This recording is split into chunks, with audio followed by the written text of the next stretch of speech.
Welcome to another edition of the Fantasy Football Fallout. Today we are going to be talking about the Bengals and the Seahawks from week one. As everybody who's been watching the series knows, I watch every minute of every game of every week because I am an NFL degenerate. But in reality, I do a lot of fantasy football stuff, a lot of daily fantasy football stuff, and a lot of betting stuff, as this channel will no doubt show you. If you're a fan of the NFL, subscribe. I don't know anybody else who's pushing out the amount of content that we're pushing out. I don't know anybody that pushes the breadth of content. We do analysis, we do fantasy, we do gambling, we do it all. We do discussion as well. We discuss like gentlemen, like civilized gentlemen as well. But today I'm just going to be focusing on, from a fantasy point of view, that Seahawks versus Bengals game. Let's just start with the Seahawks. Russell Wilson looked fine. He didn't look great, but he looked fine. He didn't run a lot. And part of Russell Wilson's value historically has been his ability to extend plays on the run. But he hasn't really done that since Schottenheimer took over this offense. And I think that's going to be the trend that continues. But he will help the Seahawks find the end zone quite a bit. And he threw for a lot of touchdowns last year. And I think he'll throw for a lot of touchdowns this year.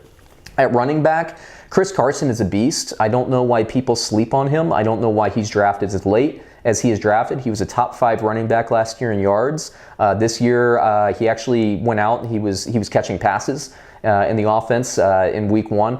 He's going to be strong. If you have Carson, good for you. If somebody doesn't love Carson because he's not as hyped up and you can steal him away or you can trade for him, acquire him. He's going to do better. He's going to continue to find the end zone.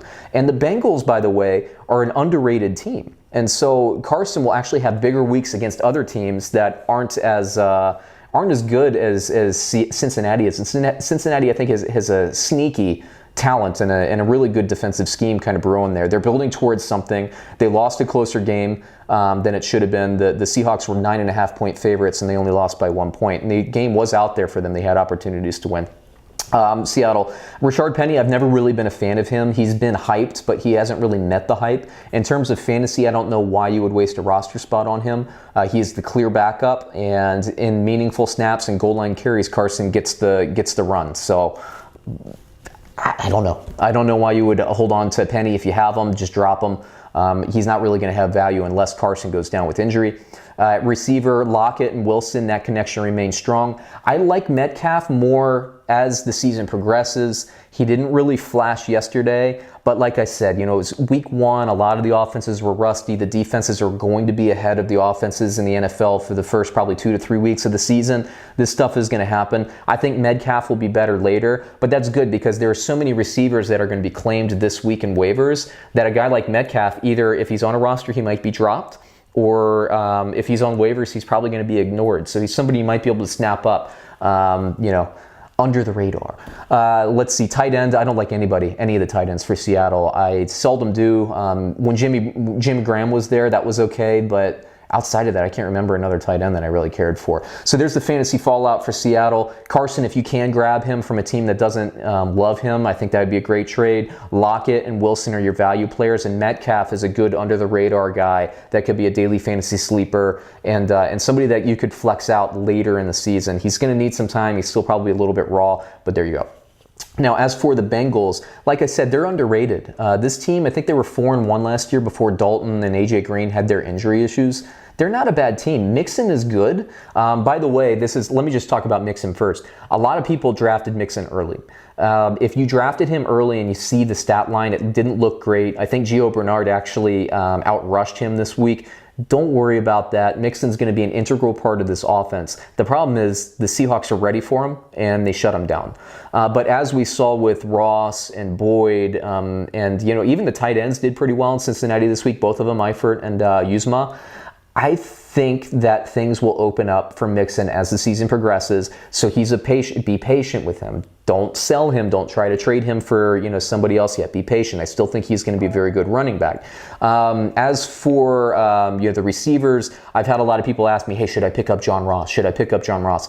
Well, look, yes, if you have unlimited roster spots, he's worth a look. But just remember that A.J. Green is going to come back to this offense. And remember, last year, Tyler Boyd was fantastic, but he was fantastic as kind of the Robin to A.J. Green's Batman. I think Ross probably did well because he was the Robin to Boyd's Batman again. I don't think that Ross long-term is going to be a huge player. Obviously, he was a first-round receiver. He has talent, but I don't think he's going to be the long-term play here. I still think Boyd is the guy. And when A.J. Green comes back, I think Ross is going to fade just a little bit. I don't think he's going to still be doing so great, basically, when a bunch of targets are going Green's way, and then that fallout, the secondary targets are going to be going Boyd's way. I think Boyd is probably the receiver you want to own for the long haul there. So don't sell on him if you have him. If you have A.J. Green, be patient. Put him in your injury list if you have one that you can utilize.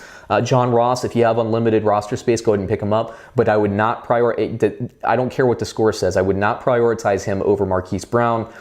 Maybe not even over McLaurin in Washington. What else? The tight ends. I think they're spreading the ball around. I still think Eifert, if he can stay healthy, will probably be the best of the tight ends later in the year. But Cincinnati uses the tight ends. So if you're looking at daily fantasy, that's a good option. If you're looking for a stream type play, if you're desperate in a waiver week, that might be an option, but don't pick any of them up now. Cincinnati's defense, I don't think is going to be that great either. So there you go. There's a fantasy fallout. I gave you basically Metcalf as an under the radar type guy in waivers, but most of the Seahawks that are worth having are already owned. John Ross, I think he's definitely a guy that you can pick up. I don't think he should be at the very, very top of your list, but he's going to go in this first round of waivers if you're a Bengals fan, or if you don't care about the back half of the season. If you think that Ross is just going to take over, you can go ahead and do it. I think when A.J. Green comes back, Ross's value decreases, but I do think he'll have value for the next 6 to 8 weeks. And for that matter, if you own A.J. Green, a good strategy would be to pick up Ross, because I think he'll get a lot of targets and these touchdowns. And then once A.J. Green comes back, then you have A.J. Green doing that. So, if you're a Green owner, I think that's probably a good strategic play. Other than that, I think you can hold on the other Bengals there. Thanks for watching. That was another episode of the Fantasy Football Focus. Please like, subscribe, comment. That's how we grow our channel. I'll be interactive, and catch us on another episode.